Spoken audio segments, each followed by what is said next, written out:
మనం ఆయన ఆరాధించేవారు ఉండాలి. ఎందుకంటే దేవుడు ఆయన ఆత్మ కనుక ఆయన ఆరాధించేవారు ఆత్మలోనూ సత్యంలో. దేవుడు యొక్క తండ్రి అటు వారినే కోరుతా ఉన్నాడు. మన దగ్గర నుంచి దేవుడు ఎటువంటి ఆరాధన కోరుతున్నాడంటే అది ఆత్మతోనూ సత్యముతో కూడింది. సత్యం అంటే నిజం. ఉదాహరణకి నేను యేసుక్రీస్తు వారు సొంతంగా అంగీకరించలేదు, కానీ యేసుక్రీస్తు వారు నువ్వు గొప్ప దేవుడు, నువ్వు నన్ను రక్షించావంటే ఏంటవుతుంది? అది అబద్ధమవుతుంది కదా. సత్యమైనటువంటి ఆరాధన ప్రభు కోరుతా ఉన్నాడు.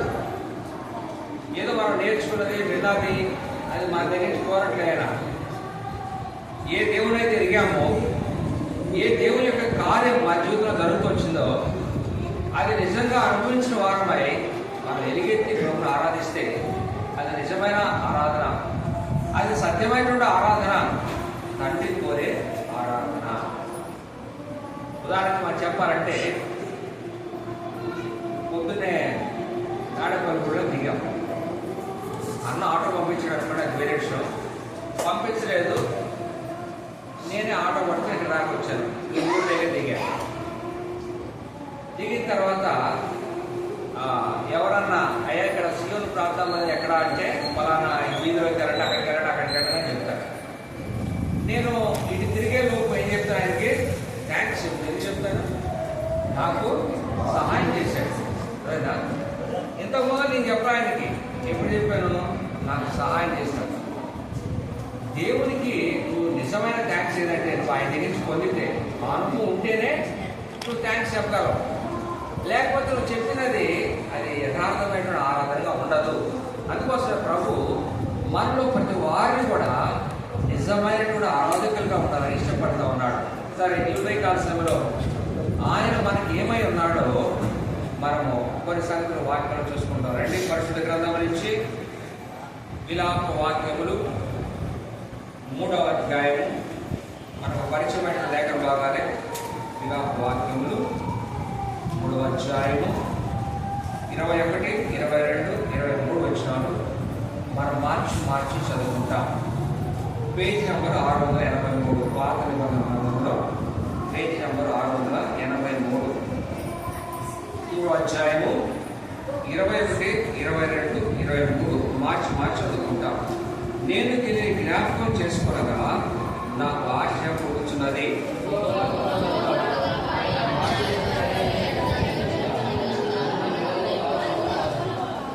అనుదినము నూతనముగా ఆయనకు వాత్సల్యత పుడుతున్నది. నీవు ఎంతైనా నమ్మదగిన వాడు. చివరి మాట చదువుకుంటాం. నీవు ఎంతైనా నమ్మదగిన. ప్రభు సాయం కోసం ప్రార్థన ప్రవహించాం.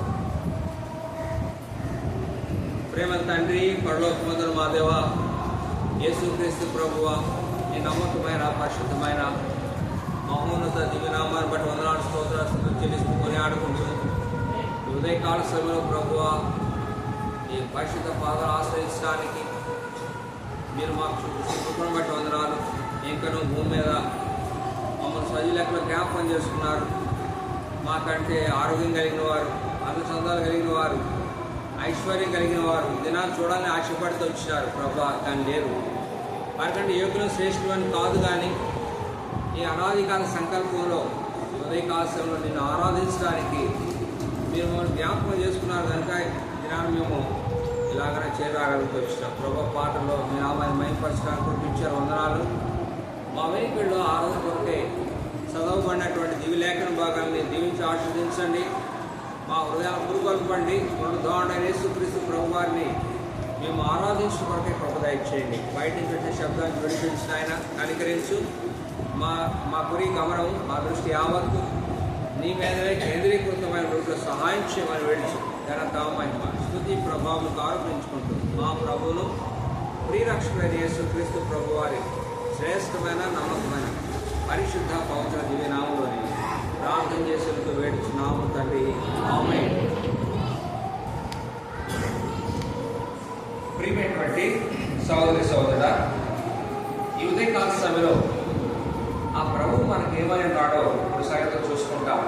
ఇలా వాక్యములు 3వ అధ్యాయము 21, 22, 23 వచనాలు మనం చదువుతాం.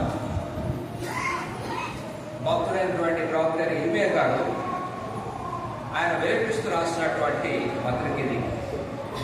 దాదాపుగా క్రీస్తు పూర్వం 586 సంవత్సరంలో ఇశ్రాయేలు రాజ్యం అంతా కూడా మరి నెబుకద్నెజర్ చేత ఓడించబడి అనేకులను చంపి మిగతా వారిని చెరగా తీసుకుని పోతూ వచ్చినాడు. దేవుని యొక్క పట్టణంగా పేరు పొందినటువంటి యెరూషలేము అది పాడుదీపగా అయిపోతూ వచ్చింది. దానికంటే ముందుగా ప్రవక్త అయినటువంటి ఇర్మియా గారి ద్వారా దేవుడు ఎంతగానో వారిని హెచ్చరిక చేస్తూ వచ్చినాడు. వారిని దేవుని నామంలో వారిని హెచ్చరిక చేస్తూ వచ్చినాడు. కానీ వారు పట్టించుకోవాలా. వారి పాప జీవితాన్ని నుంచి వారు విడుదల పొందలేదు. ఇంకనూ దేవునికి విరోధంగా పాపం చేస్తూ వచ్చినారు. ఆ కారణాన్ని బట్టి దేవుని యొక్క తీర్పు ఆ యొక్క మరి ఇశ్రాయేలు దేశం మీద పడుతూ వచ్చింది. అప్పటి వరకు ఎంతో సౌందర్యంగా ఉన్నటువంటి ఆ పట్టణము, ఎంతో రమ్యమైనటువంటి ఆ పట్టణము, ఎంతో జనభరితమైనటువంటి ఆ పట్టణము ఇప్పుడు చూస్తే ఏకాక అయిపోతూ వచ్చింది. పాడు దిబ్బగా అయిపోతూ వచ్చింది. కొమ్మలు కాల్చివేయబడుతూ వచ్చినాయి. ఎక్కడ చూసినా అక్కడ నిర్జీవమే కనబడుతూ వచ్చింది. ఈ సంగతులన్నీ కూడా చూసినటువంటి ప్రవక్త ఆయన ఏడుస్తూ విలపిస్తూ రాసినటువంటి పత్రిక విలాప వాక్యం. దేవుని యొక్క పట్టణానికి కలిగిన దుస్థితిని చూసి ఆయన ఏడుస్తూ ఉన్నాడు. చూస్తా ఏడుస్తూ ఉన్నాడు. కానీ 3వ అధ్యాయము 21, 22, 23 వచనానికి వచ్చేప్పటికి ఆయనకు ఒక ఆశ పుట్టింది. అంత నాశనమైపోయిన పట్టణము, అంత కాల్చివేయబడిన పట్టణము, దాని విషయమై ఆయన ఏడుస్తూ దేవుని జ్ఞాపకం చేసుకోగానే ఆయనకు ఆశ పుడుతూ వచ్చిందంట. ఎందుకు రండి, నేను దీన్ని జ్ఞాపకం చేసుకునగా నాకు ఆశ పుట్టుతున్నది. యెహోవా కావాడు, ఆయన వాత్సల్యత ఎడతెగక నిలిచిన కనుక మనము నిర్మూలము కాకుండా వారము. ఆయన వాత్సల్యత జ్ఞాపకం చేసుకుంటున్నాడు. ఆయన వాత్సల్యత జ్ఞాపకం చేసుకుంటు. వాత్సల్యత అంటే ఏంటంటే, వాత్సల్యత అంటే మనకి సులువుగా అర్థం కావాలంటే, మనకి ఊళ్ళో గేదెలు ఏంటే కదా, ఇంటికంత చిన్న పిల్ల వస్తుంది. దాన్ని పట్టుకోవాలంటే ఎట్లా ఉంటుంది, మొత్తం జిగురుగా ఉంటుంది. ఇప్పుడు పట్టుకున్నారా? నేను పట్టుకున్నాను లేదా, మొత్తం జిగురుగా ఉంటుంది. పట్టుకోవాలంటే కూడా ఇష్టపడం మనం. కానీ తల్లి ఏం చేస్తే నాకు వాత్సల్యత లేదా, మనుషులకి ఎవరు మనము ఇష్టం లేకపోయినా, మన దగ్గరకు రావడానికి ఎవడు ఇష్టపడకపోయినా, మన సృష్టికర్త అయినటువంటి దేవుడికి ఎంత ప్రేమ అంటే, అది ఏ విధంగా తన పిల్లని ఆప్యాయంగా అది దగ్గర తెచ్చుకుంటుందో, ఏంటంటే సంవత్సర ఆ ప్రేమ కలిగినటువంటి ప్రభు మన మీద అనుదినము తన వాత్సల్యత చూపిస్తూ ఉన్నాడు. కనుక మన లైన్ కాదా అదా, మన మంచోళమని కాదు కదా. నేను పరిశుద్ధుడిని, యేసుక్రీస్తు ప్రభువు రక్తం చేత కడగబడిన తర్వాత నుంచి నాలో ఏ పాపం లేదని ఎవడో చెప్తాడండి? నేను చెప్పలేదు, మీరు చెప్తాను కానీ లేదా. పలుమారు పడిపోయాం, పలుమారు దుఃఖపట్టామని విసిగించాం. అయినను ఆయన ఎట్లాంటి వాడు, వాత్సల్యత కలిగిన వాడు. అనుదినం నూతనంగా వాత్సల్యత పుడతా ఉంది. అందుకని ఏమంటాడు, నీవెంతైనా నమ్మొచ్చు అంట. మనం ఏ వ్యక్తిని కూడా అంతగా నమ్మలేం కదా. కొన్నాళ్ళ క్రితము ఒక ఊళ్ళో భార్య భర్తలు ఉన్నారు. భార్య భర్తలు ఉంటే భర్త ఏం చేశాడంటే, ఆ భార్య పేరు మీద ఒక ₹1,00,00,000 ఇన్సూరెన్స్ చేయించాడు. ఏం చేయించాడు? ఇన్సూరెన్స్ అంటే ఏంటంటే, ఒకవేళ నాకేమైనా అయింది అనుకోండి, నామినీకి ₹1,00,00,000 అంతే. అదేదా. సో చేయించాడు అనమాట. భార్య అనుకుంది ఎంత ప్రేమ నా మీద, నా భర్తకు అనుకుంది. కొన్ని రోజులు కలిసి 2-3 ఇన్స్టాల్మెంట్ కట్టాడు, అంటే ప్రీమియమ్స్ కట్టాడు. తర్వాత ఏం చేశాడంటే, ఒకరోజు భార్యను చంపేశాడు. అదేదా. ఎందుకు? ₹1,00,00,000 వస్తాయి. ఆ భార్యకి నామినీ ఎవడంటే ఈయనే. అర్థమైందా? ఆమెకి ఏమైతే ఆ డబ్బులు ఎందుకు వస్తాయి అర్థమైందా? చంపేస్తాడు. దేనికోసం? డబ్బుల కోసం. తర్వాత ఆ ఇన్సూరెన్స్ కంపెనీ వాళ్ళందరూ కూడా ఎంక్వైరీ చేస్తే ఎట్లా చనిపోయింది ఏంటి అని ఎంక్వైరీ చేస్తే ఈడే చంపాడే తెలియదు అర్థమైందా? వీడికి డబ్బు రాలేదు కానీ జైలు శిక్ష పడింది అర్థమైందా? ఎవరు నమ్మాలి మనం? సొంత భర్తే. సొంత భర్తే ఎవరు నమ్ముతాం? కానీ ఈ ఉదయకాల సమయంలో జ్ఞాపకం చేసుకోవాలి, ఆయన ఎంతైనా నమ్మదగిన. ఎంత నమ్మొచ్చు ఆయన్ని, ఎంతైనా నమ్మొచ్చు. రండి, ఏ విషయంలో ఆయన మన పట్ల నమ్మకత్వాన్ని రుజువుపరుచుకున్నాడు. ఆయన ఎంతైనా నమ్మదగిన దేవుడు అని ఎందుకు చెప్తున్నాం అంటే, రండి మొట్టమొదటిగా రండి, మొదటి యోహాను పత్రిక, యోహాను గారు రాసిన మొదటి పత్రిక, మొదటి అధ్యాయము, మనకు పరిచయం లేఖనం బాగానే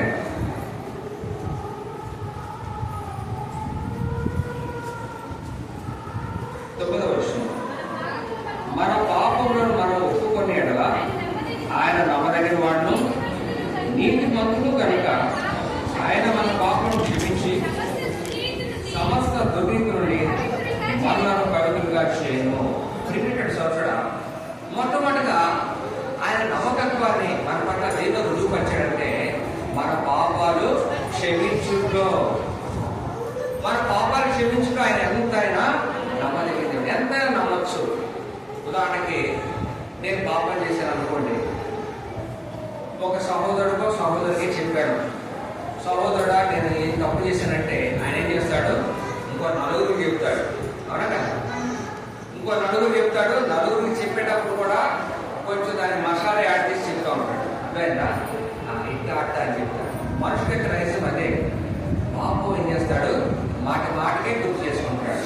కానీ దేవుని యొక్క నైజం, దేవుని యొక్క స్వభావం ఏంటంటే మన పాపములు మనం ఒప్పుకునే ఆయన నమ్మదగిన వాడు, నీతిమంతుడు కనుక సమస్త దుర్నీతిని మనమే ఆయన పవిత్రంగా చేస్తాడు. ప్రిమిటెడ్ సంవత్సరం ఎందుకు ఈ ఉదయకాల సమయంలో నీ ప్రభుని నువ్వు ఆరాధించాలంటే ఆయన నీ పాపం క్షమించట్లో ఆయన ఎంతైనా నమ్మదగిన దేవుడు. పాపాలు క్షమించడం అంత సులువైనటువంటి సంగతి కాదు. ఉదాహరణకి మీకు ఎవరికైనా విరోధంగా పాపం చేశారు, లేక తప్పు చేశారు, మీకు గాయపరిచా, నష్టం చేశా, ఏం చేస్తారు మీరు? క్షమించేసి ఎప్పటిలాగా నాతో ఉంటారా? ఉండరు కదా? అప్పటి వరకు క్షమించమంటారు కానీ లోపలికి మాత్రం తిరుగుతూ ఉంటుంది. మానవుడు అంత తొందరగా పాపాన్ని క్షమించలేడు, సాధ్యం కాదు కూడా. దేవుని యొక్క హృదయానుసారంగా పిలువబడినటువంటి దావీదు గారు కూడా ఒకనొక సందర్భంలో తన కుమారుడైనటువంటి అబ్షాలోము రాజ్యాన్ని ఆక్రమించుకున్నాడని తెలిసి ఆయన ఏం చేశాడు? పారిపోయాడు. పారిపోతూ ఆయన ఒక కొండ ఎక్కుతా ఉంటే షిమి అనేటువంటి వ్యక్తి ఏం చేశాడంటే చీపో దుర్మార్గుడా అని చెప్పేసి ఆయన మీద దుమ్మెత్తి పోస్తూ వచ్చినాడు. ఆయన పక్కన ఉన్న సైన్యాధిపతులు ఏం చేశాడంటే, రాజా ఒక్క ఆజ్ఞవు అట్టాలు తీసి పాడేద్దామంటే దావీదు ఏమన్నాడు? దేవుడు క్షమించమన్నాడయ్యా, ఆయన క్షమించమన్నాడు కాబట్టి క్షమిస్తున్నాడు. కాబట్టి ఒకవేళ ఈ శాపాన్ని ఆశీర్వాదంగా మారుతాడేమో, ఇదేం చేద్దాడు. రోజులు తిరిగి అబ్షాలోము దావీదు మీద యుద్ధానికి వచ్చాడు. అబ్షాలోము తన యొక్క సైన్యమంతా కూడా ఓడిపోతూ వచ్చింది. మళ్ళా రాజ్యంలోకి దావీదు వస్తూ వచ్చినాడు. ఆయన వచ్చేటప్పుడు ఈ షిమి వచ్చాడు. వచ్చి, అయ్యా నా తప్పును మన్నించు, నేనేదో పొరపాటు అనేశాను అంటే నిన్ను కత్తితో చంపాలే పో అన్నాడు. అదేదా ఏమన్నాడు? నేను చంపాలే పో అన్నాడు. మన రాజ్యానికి వచ్చాడు. రోజులు గడిచి దావీదు ముసలివాడు అయిపోయాడు. తన కుమారుడైనటువంటి సొలొమోనుకి రాజ్యాన్ని అప్పగించాడు. చనిపోయే ముందర తన కుమారుడు ఇచ్చేయమంటాడు, షిమి ఉన్నాడు, ఆయన నిర్దోషిగా ఎంచొద్దు, నెలిసిన వెంట్రుకలు దాటి సమాధిని ఇక చేయొద్దు అంటాడు. మరి అప్పుడు క్షమించడం దానికి ఎందుకు ఉంటుందంటే ఎందుకుంది? మానవుడు పాపాన్ని త్వరగా మర్చిపోడు. దేవుని యొక్క హృదయానుసారంగా పిలువబడినటువంటి దావీదే తాను చచ్చిపోయేటప్పుడు తన కుమారుడికి ఏం చెప్పాలా? అయ్యా మందిరం అట్టగట్టు, నీకు కట్టాలనుకున్నాను, దేవుడు నాకు అనుమతించలేదు, ఇది మెటీరియల్ అంతా ఇక్కడ ఉంది, నువ్వు కట్టు అలాంటి చెప్పాలి. అది కూడా చెప్పాడు అనుకోండి. దాని తర్వాత ఏం చెప్పాడు? ఇది మర్చిపోవద్దు అంటాడు. ఏమన్నాడు అంటే ఆ పాప చెప్పకుండానే లోపల పెట్టేసుకున్నాడు. కుమారుడు అట్లానే చేశాడు. వాడు ఏదో ఒక కండిషన్ పెట్టి అది మీరిన తర్వాత వాడు చంపేసి వచ్చినాడు. ఇమీడియట్ సోదరుడా, మనం గమనిస్తే పాపాన్ని క్షమించడం మానవుడికి సాధ్యం కాదు. ఒక తప్పు చేస్తే మనం మన్నించడం అంత సులువు కాదు. మన్నించేమంటాం కానీ మళ్ళీ ఎప్పటిలాగా ఉండలేము. ప్రియమైన సోదరుడు జ్ఞాపకం చేసుకుందాం. మన జీవితంలో ఈ ఉదయ కాలంలో జ్ఞాపకం చేసుకో, నీ ప్రభు అట్లాంటి కాదు. నీ పాపాన్ని క్షమించడంలో ఆయన ఎంతైనా నమ్మదగిన దేవుడు. ఎంతగా నమ్మదగిన దేవుడు అంటే రండి మాట్లాడుదాం. యెషయా గ్రంథం 38:17. యెషయా గ్రంథము 38:17 చదవండి ఒకడు.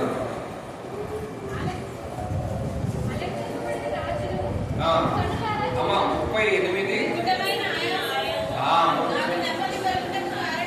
కారణమాయను నీ ప్రేమ చేత నా ప్రాణము నాశనమని గోత్రించి విడిపించిందివి.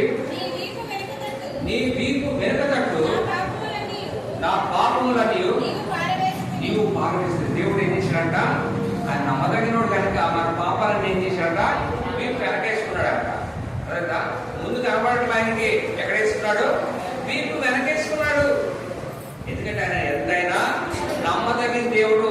ఎప్పుడైతే నువ్వు ప్రభు నేను పాపని, నా పాపాన్ని క్షమించు ప్రభు అంటే ఆ పాపాన్ని చేశాడు వీపు వెనక్కి వేసుకున్నాడు. ఎందుకంటే మనుషుల దగ్గర ముందు పెట్టుకుని చూసే దేవుడు కాదు.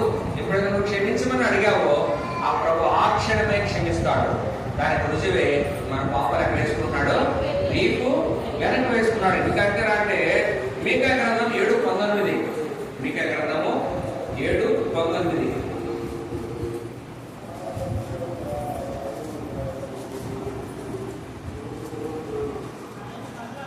ఆయన వల్ల మన యందు జారిపడను, మన దోషములను అణిచివేయను, సముద్రపు అగాధములో మన పాప ఎక్కడ పడుతున్నాడు? పట్టుబడగా వీపు వెనకమాలు వేసుకుంటున్నాడు. రెండో దగ్గర వేస్తాడంట సముద్రపు అగాధములో. సముద్రపు అగాధము ఎంత లోతు ఎవరికి తెలుసండి? టైటానిక్ షిప్ మునిగిపోయింది కదా. మునిగిపోతే ఆ మునిగిపోయినటువంటి ప్రదేశాన్ని చాలా సంవత్సరాల తర్వాత కనుక్కున్నారు. ఈ ప్రదేశం మునిగిపోయిందండి. అక్కడికి వెళ్ళడానికి సబ్మెరీన్ ఒక ధర్మవంతులైన వారు ఒక 4-5 ఒక సబ్మెరీన్ తోటి దాని కిందకి వెళ్ళి చూద్దాం అనుకున్నారు. ఎక్కారు, దగ్గర దాకా వెళ్ళారు. ఆ సముద్రంలో ఉన్న ప్రెషర్కి ఏమైందంటే అది పగిలిపోయింది. వాళ్ళందరూ అక్కడే తెచ్చిపోయారు. సముద్ర అగాధంలో ఎవడో వెళ్ళలేడు. అది విపరీతమైన ప్రజలు ఉంటుంది అందులో. నా ప్రభు నా పాపను ఎక్కడేసాడు? ఎవడో రాని చోటకి వేసాడు. మొట్టమొదటిగా వీపు వెనక వేసుకున్నాడు. సముద్ర అగాధం వేశాడు. ఇంకా రండి ఏప్రిల్ రాసిన పత్రిక 8:12. ఏప్రిల్ రాసిన పత్రిక 8:12.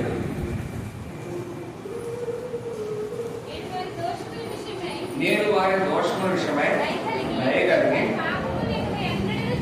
వారి పాపనికి ఎన్నడను ఎప్పుడూ జ్ఞాపకం చేసుకోడంట.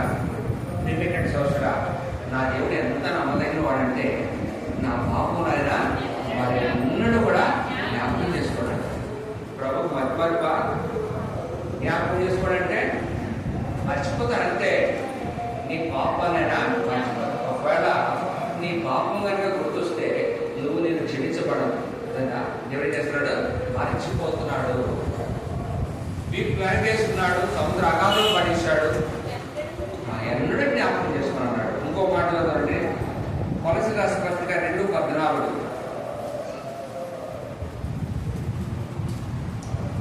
కొలస్సీయుల రాసిన పత్రిక 2:14. మరియు అపరాధములను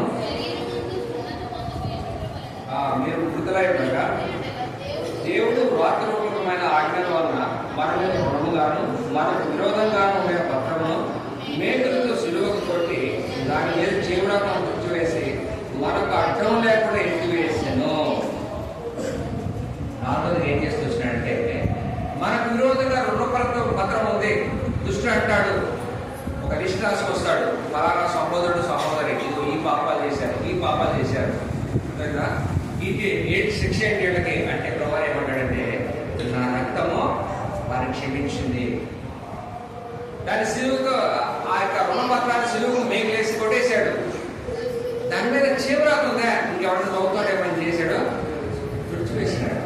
తుడిచివేసి అడ్డం లేకుండా ఎత్తివేశాడు. ఎంత గొప్ప ఇంతగా ఎవడో క్షమించగలడు. ఇంకో చోట అంటాడు తూర్పుకి పడమటికి ఎంత దూరమో అంత దూరం ఇచ్చాడు మన పాపాలు. ఇంతగా క్షమించాడు కనుకనే ఈ ఉదయకాల సమయంలో ఆ ప్రభుని ఏమని ఆరాధిస్తామంటే, ప్రభువా నీవు నా పాపాలు క్షమించడంలో ఎంతైనా దావీదైతే నీ హృదయానుసారుడుగా పిలువబడ్డాడు, కానీ తన విషయమై చిన్న మాట అంటే దాన్ని చచ్చేంత వరకు గుర్తుపెట్టుకున్నాడు. కానీ నా విషయం మాట గుర్తుపెట్టుకోలేదు, మర్చిపోయావు అంతే. వీపు వెనక్కి వేసుకున్నావు, సముద్ర అగాధంలో పడేసావు, తుడిచివేసి మరి అన్నింటికి కూడా అది జ్ఞాపకం లేకుండా ఎత్తివేసావు. తూర్పుకి పడబడిన అనుభవమో ప్రభా ఎంతైనా రిపీటెడ్ సోషడా. మొట్టమొదటిగా ఆయన ఏందో ఎంతైనా నమ్మదగిన దేవుడితే మన పాపాలు క్షమించుట్లో రండి. రెండోదిగా 2 దశలోనికి రాసిన పత్రిక, దశలోనికి రాసిన 2వ పత్రిక 3వ అధ్యాయం 3వ వచనం.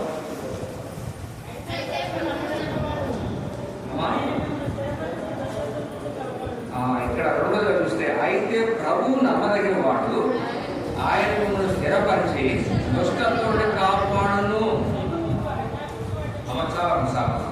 ఇక్కడ చూసినట్టు రెండోదిగా మొట్టమొదటిగా మన పాపాలు క్షమించడంలో ఆయన ఎంతైనా నమ్మదగిన దేవుడు.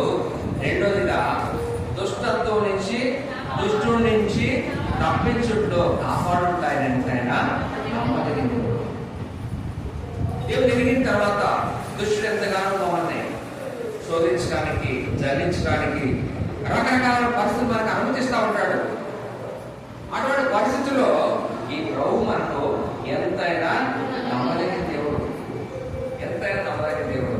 అంటే కీర్తనకాడు పాట 91 కీర్తన 91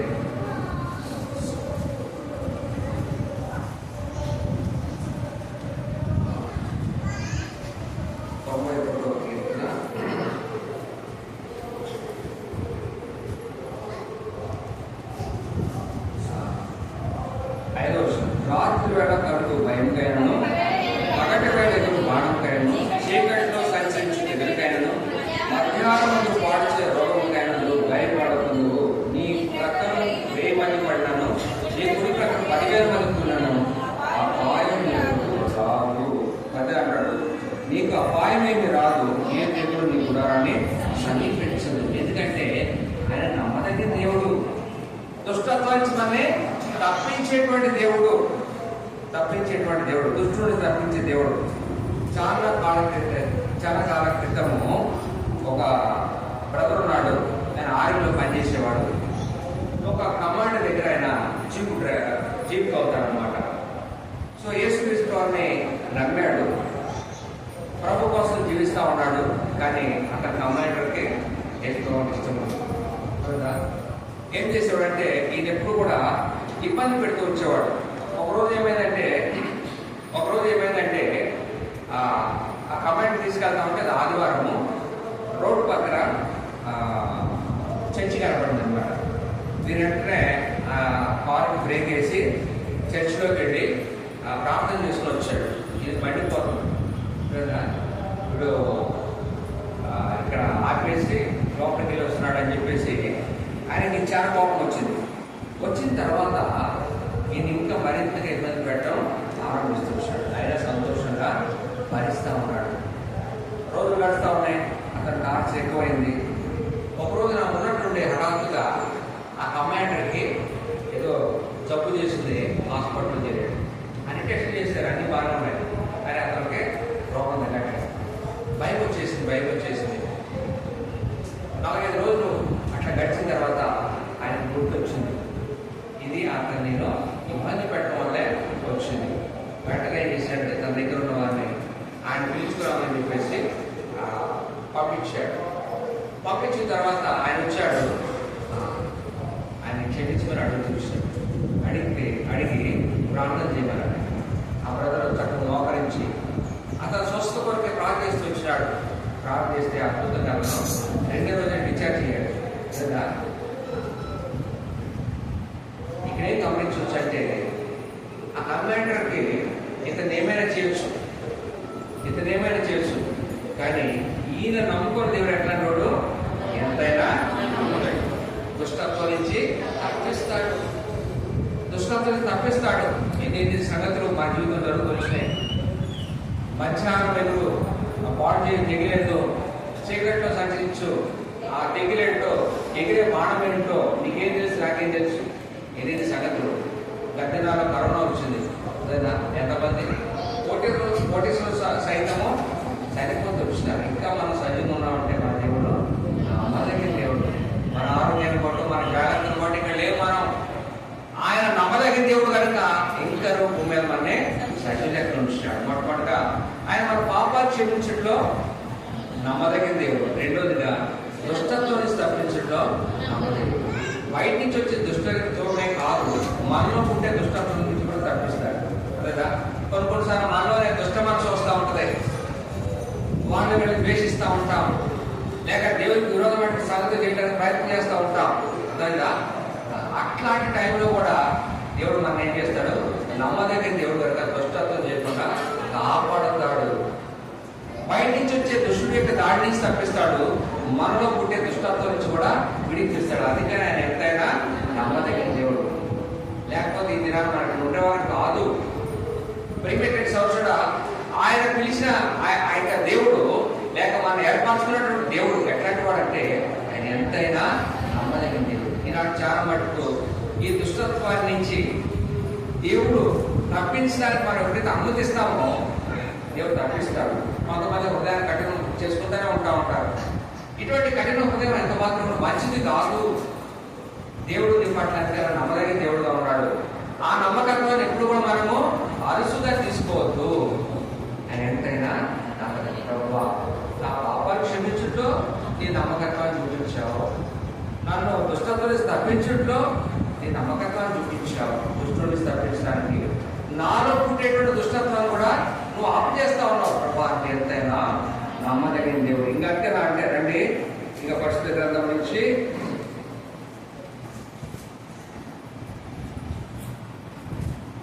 కొరింథీ రాసిన మొదటి పత్రిక 10వ అధ్యాయం 13వ చదవండి. 10:13.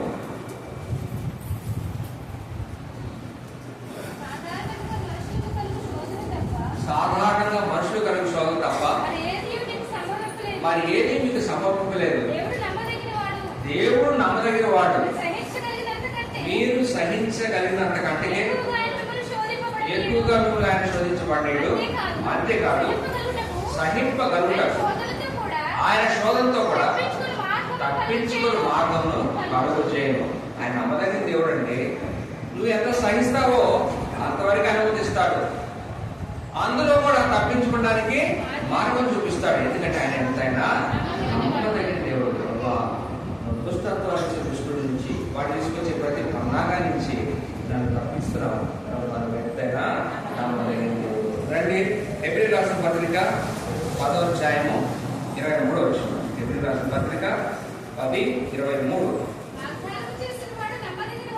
వాగ్దానం చేసిన వాడు నమ్మదగిన వాడు కనుక మన నిరీక్ష విషయమై మన ఒక్కడే నిశ్చలముగా పట్టుబంధము. మూడవదిగా ఆయన దేవుడు నమ్మదగిన దేవుడు అంటే వాగ్దానం చేసిన దేవుడు నమ్మదగిన. నీకేదైనా వాగ్దానం చేస్తే ఖచ్చితంగా దాన్ని నెరవేరుస్తాడు. ఉదాహరణకి యోసేపు ఐగుప్తులోకి వెళ్ళాడు, ఒక బానిసగా వెళ్ళాడు. దేవుడు యోసేపుని ఏం చేశాడు, హెచ్చించి ఐగుప్తు దేశం అంతా కూడా ఒక అధికారం చేస్తూ వచ్చినాడు.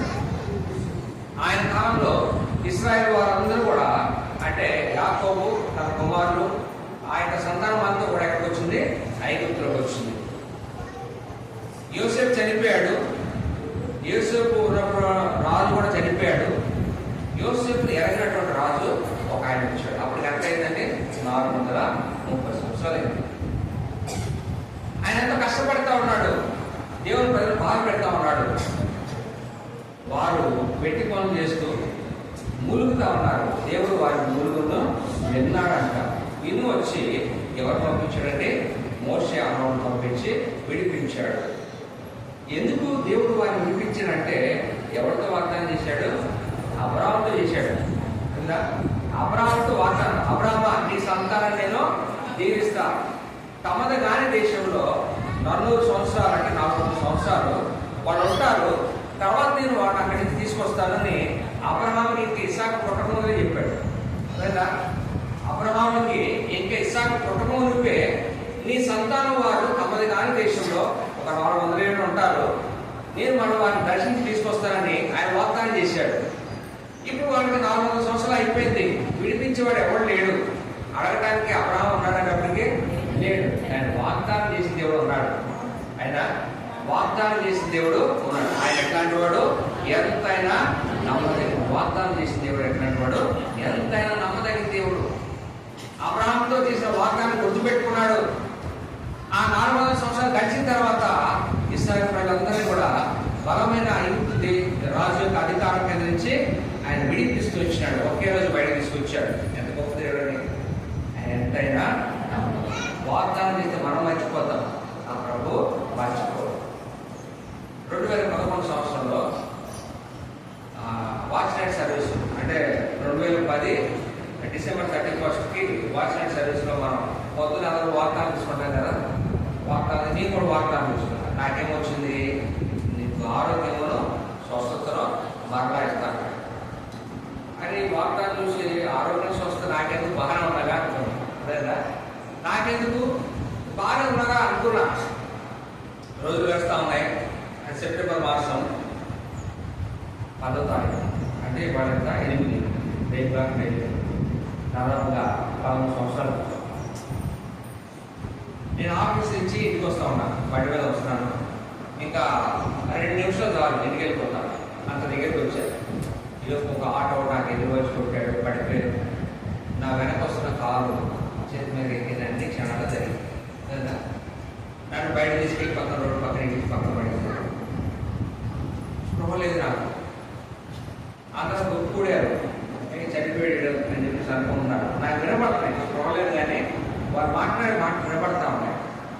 సరే, ఆ రోజు మా చర్చ్లో ఒక బ్రదర్ ఆధార్లోనే సెకండ్ షిఫ్ట్కి వెళ్తున్నాడు. వాళ్ళ కంపెనీ అక్కడే ఉంటారు.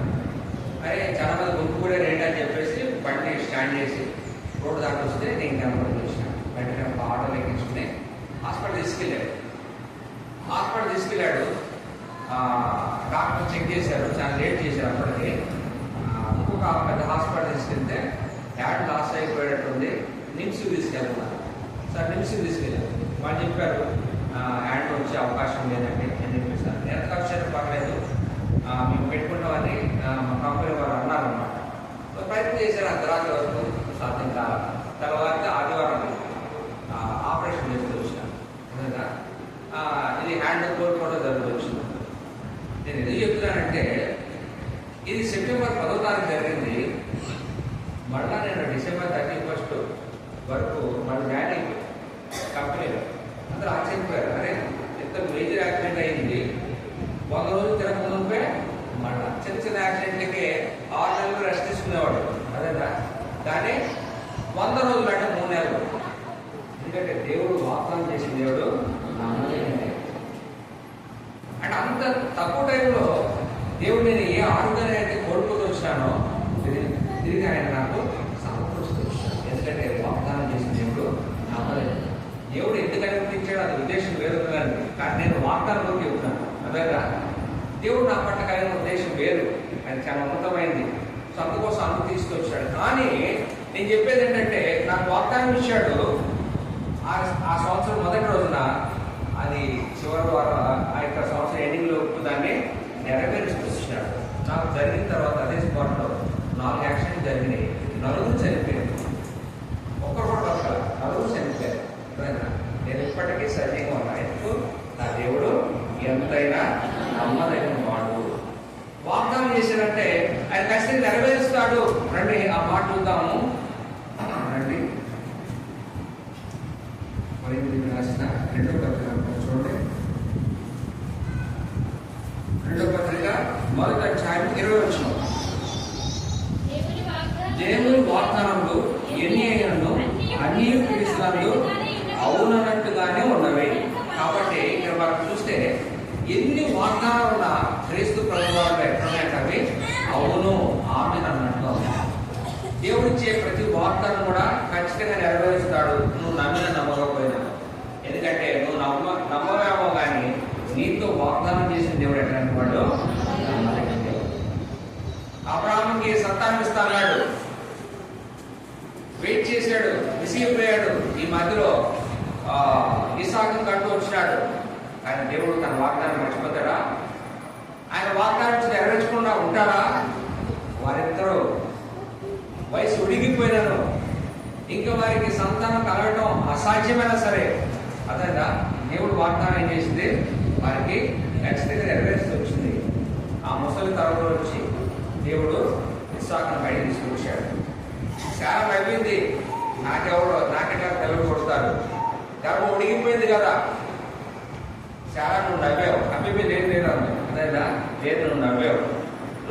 నువ్వు నవ్వావు కనుక నీ పుట్టే శిరోడి పేరు కూడా నవ్వే. ఇస్సాకు అంటే ఏంటి? నవ్వు.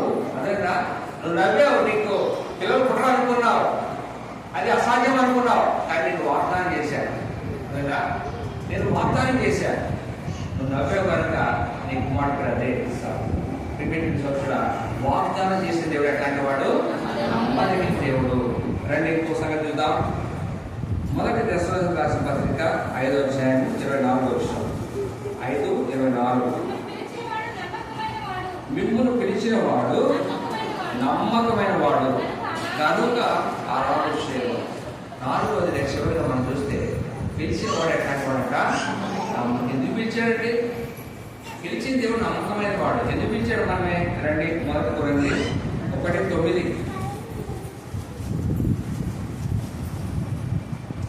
మొదటి కొరింథీ మన ప్రభువైన యేసుక్రీస్తు అను తన కుమారుని సహవాసమునకు మిమ్మును పిలిచిన దేవుడు నమ్మలేదు. ఎందుకు పిలిచాడంటే ఆయన కుమారుడు యొక్క సహవాసం. యేసుక్రీస్తు ప్రభు వారి యొక్క స్థాయి ఏంటి? మన స్థాయి ఏంటి? తండ్రి అయిన దేవుడు మన ఎందుకు పిలిచాడంట? ఆయన కుమారుడైన యేసుక్రీస్తు ప్రభు వారితో ఫ్రెండ్షిప్ చేయడానికి. ఉదాహరణకి మన ఊర్లోనే కోటీశ్వరుడు ఉన్నాడు అనుకున్నాం, నాలాంటి వాడికి ఏమి లేదు అనుకున్నాం. అదా వాళ్ళ కొడుకు నాకు స్నేహం చేస్తాడంటే స్నేహం చేస్తారా? ఇష్టపడతాడా? తండ్రి ఒప్పుకుంటాడా? నువ్వు వెళ్ళి అక్కడితో స్నేహం చేయమని చెప్తారా? చెప్పడు. అదా ఆయన నా ప్రభు ఎట్లాంటి వాడు అంట? తన కుమారుడు యొక్క సహవాసాన్ని ఇచ్చాడు. ప్రభువా నీకు ఇంకా దేవతలు లేదా? వాడు పరిశుద్ధులు కదా, నీ మాట తప్పకుండా ఉంటారు కదా, వాళ్ళతో స్నేహం చాలదా? లేదు లేదు, నీతో స్నేహం కావాలి. పనికి మారినవాడిని, ఎన్నికైన వాడిని, రుణీకరించబడిన వాడిని, నీచుడిని, ఇలాంటి వాడితో నాకు నీకు సహవాసం. నువ్వు పరిశుద్ధులైనటువంటి దేవుడు, ఎవరు సమీపింపరాని తేజస్సులో అమర్త కలిగి వసించేటువంటి దేవుడు. నీ స్థాయి అక్కడ, నా స్థాయి. ఆకాశం సింహాసనము, భూమిని పాదపీఠము. ఈ పాదపీఠమైన భూమి మీద దౌర్భాగ్యాన్ని మట్టి పురుగు లాంటి వాడిని నాతో సహవాసం. దేవుడు మనతో సహవాసం చేయడానికి ఇష్టపడ్డాడంటే ఆయన ఎంత నమ్మదగిన దేవుడు. ఒక సామాన్యమైన వ్యక్తి తనకంటే స్థాయి తక్కువ ఉన్న వ్యక్తితోటి సహవాసం చేయడు. లోకం యొక్క నైజం అది. కానీ నన్ను పిలిచిన దేవుడు, తన కుమారుడు యొక్క సహవాసాన్ని పిలిచిన దేవుడు ఆయన ఎంతైనా గమనించావా? ఈ సహవాసాన్ని నువ్వు అనుదినం అనుభవిస్తా ఉన్నావా? ఆయన కుమారుడైన యేసుక్రీస్తు ప్రభువారి యొక్క సహవాసంలో నువ్వు ఆనందిస్తా ఉన్నావా? దేవుని యొక్క ఉద్దేశం ఏంటంటే ఈ మానవుడితో సహవాసం చేయాలి. దేవుడు ఆదాముని హవ్వను తయారు చేసిన తర్వాత ప్రతి చల్లపూట అంట వచ్చి వారితో మాట్లాడేవాడు. మరి ఆయనకి చాలా మంది దేవతలు ఉన్నారు, కెరూబులు ఉన్నారు, సెరూపులు ఉన్నారు, చాలా మంది ఉన్నారు. వాళ్ళని విడిచిపెట్టి ఏదైతే ఉన్నటువంటి ఈ మట్టి మానవులు మాట్లాడటానికి వస్తాడంటే ఈ మానవుడు ఆయనకి ఎంత ప్రేమ. ఎందుకంటే ఆయన నమ్మదగిన జ్ఞాపకం చేసుకున్నాం. మన 4 సంగతులు చూస్తూ వచ్చాం. ఆయన ఎంతగా నమ్మదగిన దేవుడు. మొట్టమొదటి ఏమనుకున్నాం? మన పాపములు క్షమించుట్లో ఆయన నమ్మదగిన దేవుడు. నా పాపములు నాకన్నా గుర్తొస్తాయేమో కానీ నా ప్రభుకి గుర్తావు. ఎందుకంటే ఆయన మర్చిపోతాడని కాదు, ఆయనకి మధ్య మార్పు ఉందని కాదు, ఆయన మర్చిపోతాడు అంతే, ఎందుకంటే నమ్మదగిన దేవుడు ఆయన.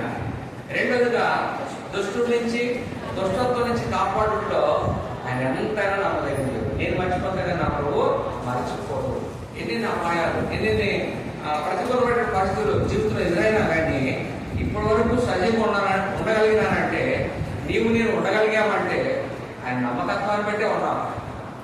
2 సంవత్సరాలు జ్ఞాపకం చేస్తాం. మూడోది ఏమనుకున్నా, వాగ్దానం చేసిన దేవుడు నేను నమ్మదగిన దేవుడు. ఆయన వాగ్దానం ఇచ్చాడంటే 100 చేస్తాడు అంతే. ఇది లోకం చూస్తే అసాధ్యము అనుకున్నా కానీ చేస్తాడు. ఎందుకంటే వాగ్దానం చేసిన దేవుడు నమ్మదగిన దేవుడు. చరిత్రలో ఎప్పుడైనా సూర్యుడు చంద్రుడు ఆగిపోయాడంటే ఆగిపోయా ప్రజల పక్షాన ఆయన ఎంత కార్యమైనా చేస్తాడు. దిగోషో టైంలో సూర్యుడు గిబియోనులోను, చంద్రుడు అయ్యా రోజుల్లోనూ ఆగిపోయారు. ఇంచుమించు ఒక దినమంతా కూడా అట్లా ఉండిపోయారు. దేవుడు వాగ్దానం చేసిన దేవుడు నమ్మదగిన దేవుడు. 4వది ఏమనుకున్నాం, తన మార్నింగ్ సహవాసాన్ని చేసిన దేవుడు నమ్మదగిన. ఈ ఉదయకాలంలో ఈ ప్రభు యొక్క నమ్మకత్వాన్ని నువ్వు అనుభవిస్తే, ఈ ప్రభు యొక్క నమ్మకత్వాన్ని నువ్వు రుచిస్తే, నువ్వు కూడా చెప్తావు, ప్రభు నా పాపాలు క్షమించుకో. ఎన్నో దుష్టులు రకరకాల శోధించా ప్రయత్నం చేశాడు. నాలో కూడా దుష్ట ఆలోచనలు వచ్చినాయి. వీటన్నింటించి నన్ను తప్పించావు ప్రభు. నువ్వు నమ్మదగిన దేవుడు. నాకు ఎన్నో వాగ్దానం ఇచ్చావు, అన్ని కూడా నెరవేరుస్తున్నావు. నేను అబద్ధం ఆడినట్టుగా నీ వాగ్దానం బట్టి నేను కూర్చి అబద్ధమాడే దేవుడు కాదు. ఒకసారి నేను నోటించి ఒక మాట బయలుపెట్టిందంటే ఖచ్చితంగా దాన్ని నెరవేరుస్తున్నావు. చివరిగా నన్ను ఒక దాసుడుగా ఉంచుకోకుండా నీ కుమారుడు యొక్క సహవాసాన్ని పిలిచావు, ఒక ఫ్రెండ్గా చేశావు. యోహాను సువార్త 15 అదే అన్నాడు 15వ అధ్యాయంలో, నేను మిమ్మల్ని స్నేహితులుగా పిలుస్తున్నాను. ప్రిమిటెడ్ సోదరుని జ్ఞాపకం చేసుకున్నాను. ఆయన మన దాసులుగా బానిసలుగా చేసుకోలేదు, కానీ నేను చేసేమనే స్నేహితులుగా చేసుకున్నాను. కాబట్టి ఇది ఆధిక్యత దేవుడు ఉచితంగా మనకు అనుభవిస్తున్నాడు. ఎవడైతే ఈ యొక్క ఆధిక్యతని లేక ఆయన నమ్మకత్వాన్ని రుచించాడో ఉదయకాల సమయంలో మౌనం ఉండలేడు. ప్రభువా చివరిగా ముగించే ముందు వచ్చిన ఉదాహరణ చెప్తాను. అదొక ఊరు. ఆ ఊరిలో 2 భార్యభర్తలు ఉన్నారు. వారికి చాలా కాలం తర్వాత కుమారుడు పుట్టాడు. కుమారుడు చాలా ఆరోగ్యంగా పెంచుకుంటూ ఉన్నారు. నెమ్మదిగా ఎదిగి ఎల్కేజీలో, అదే ఫస్ట్ ఎల్కేజీ వేస్తాడు కదా, వేసిన తర్వాత ప్రతిరోజు కూడా వాడు స్కూల్కి వెళ్ళి వస్తూ ఉన్నాడు అన్నమాట. కొన్ని రోజులకి ఏబిసిడీలు నేర్చుకు వచ్చినాడు. తర్వాత చిన్న వర్డ్స్ నేర్పారు. ఏ ఫర్ యాక్టివ్ చెప్తాడు కదా. అది అయిపోయిన తర్వాత ఒకరోజు కొన్ని సంగతులు కూడా చెప్తా ఉన్నాడు. ఎవరన్నా మనకి ఏదన్నా ఇచ్చారనుకోండి, మనం ఏం చెప్పాలా, థ్యాంక్స్ చెప్పాలి. పిల్లలు ఎవరన్నా మనకి గిఫ్ట్ ఇచ్చారు, లేకపోతే ఏదైనా చాక్లెట్ ఇచ్చారు, మనం ప్రతిగా ఏం చెప్పాలా, థ్యాంక్స్ చెప్పాలి. ఇది ఆడు బొర్ర ఉండిపోయింది. పిల్లవాడు బొర్ర ఉండిపోయింది. అక్కడ వెళ్ళాడు. సరే రోజు మాదిరిగా స్కూల్ నుంచి వచ్చాడు. వాడు అమ్మ ఏం చేస్తాడంటే ప్రతిరోజు వాడు రాగానే శుభ్రంగా వాడి యూనిఫామ్ తీసేసి నీట్గా వాష్రూమ్ తీసుకెళ్ళి మంచిగా వాడిని స్నానం చేయించి వాడికి మంచి పౌడర్ పూసి కొత్త డ్రెస్ వేసి సోఫాలో కూర్చోబెట్టి దానికి స్నాక్స్ పెడతాడు అనమాట. రోజు అదే చేస్తాడు కదా. సో ఆ రోజు కూడా ఏం చేసినాక అదే చేస్తూ వచ్చింది అనమాట. అదే చేసి వచ్చింది. సరే పెట్టేసి వాడు అమ్మ పని చేసుకుంటే గడపోతా ఉంటే వాడు ఏమన్నాడు తెలుసా, థ్యాంక్ యూ మమ్మీ అని ఏమన్నాడు. మా ఈ మాటకి తల్లికి ఎంతో సంతోషం అంటే అట్లయిపోయింది అనమాట. ఎంతో సంతోషం. ఎందుకంటే ఎప్పుడు చెప్పాలి, ఎప్పుడైతే ఈ మాట వచ్చిందో ఎంత సంతోషం అంటే తలుపు తీసుకుంది. చుట్టుపక్కల కాలనీలో తలుపు కొట్టింది. ఆ చుట్టుపక్కల తెలిసిన వాళ్ళంతా తలుపు కొడతా ఉంది. అది తీసి తీయగానే అమ్మ ఏంటి అడవులు ఉన్నామంటే నాకు కొడుకు నాకు ఇంకొక ఇంటికి వెళ్తుంది. మన తలుపు కొడుతుంది. వాడు అమ్మ ఏమైంది అడవుడు వచ్చావు, నా కొడుకు నాకు కొడుకు చెప్పిన చిన్న మాటకి థ్యాంక్స్కి తల్లికి ఎంత అదే దేనికి థ్యాంక్స్ చెప్పాడు, స్నాక్స్ పెట్టాడు. కానీ వేసే నీకు ప్రాణం పెట్టాడు. ఎంతకాలం మౌనం ఉంటావు. స్నాక్స్ పెట్టిన తల్లికి థ్యాంక్స్ చెప్పాడు. ప్రాణం పెట్టిన ప్రభుని ఆరాధించుకోవడం ఎంతకాలం ఉంటావు.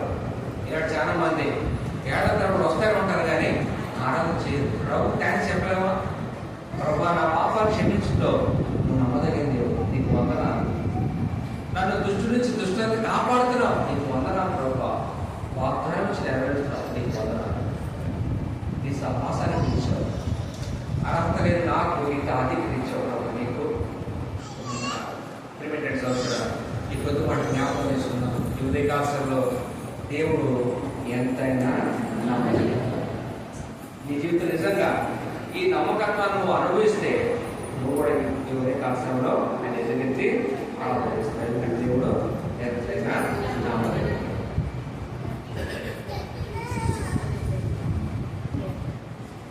పాట పాడుకుంటా ఈ చివరి చరణం పాడేప్పుడు సండే స్కూల్కి వెళ్ళి సండే స్కూల్కి వెళ్తారు. సండే స్కూల్ టీచర్ మొట్టమొదటిగా ఆరాధన చేసి సండే స్కూల్కి వెళ్తారు. దేవ సంవత్సరంలో దయాకిరీటంగా ఇచ్చారు.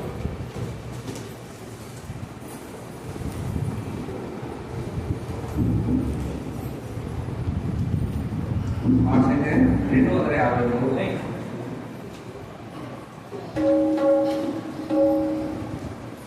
253 పాటలు 213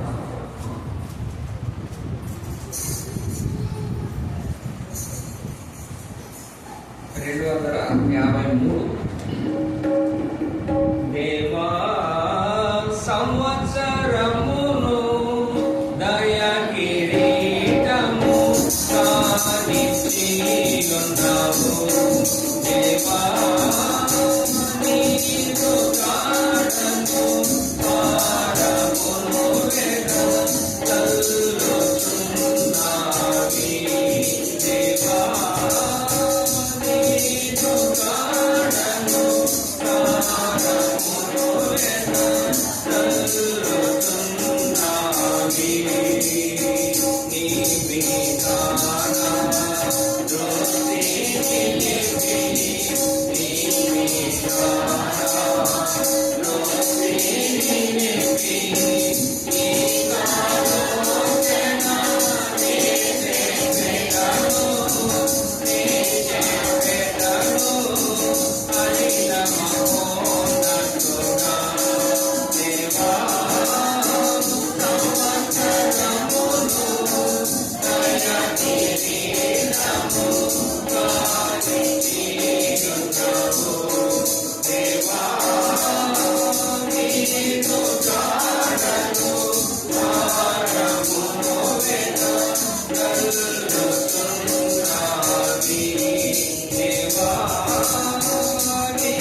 మోకరించండి. ఒక్కొక్కరు చెప్పబడిన వర్తమానాన్ని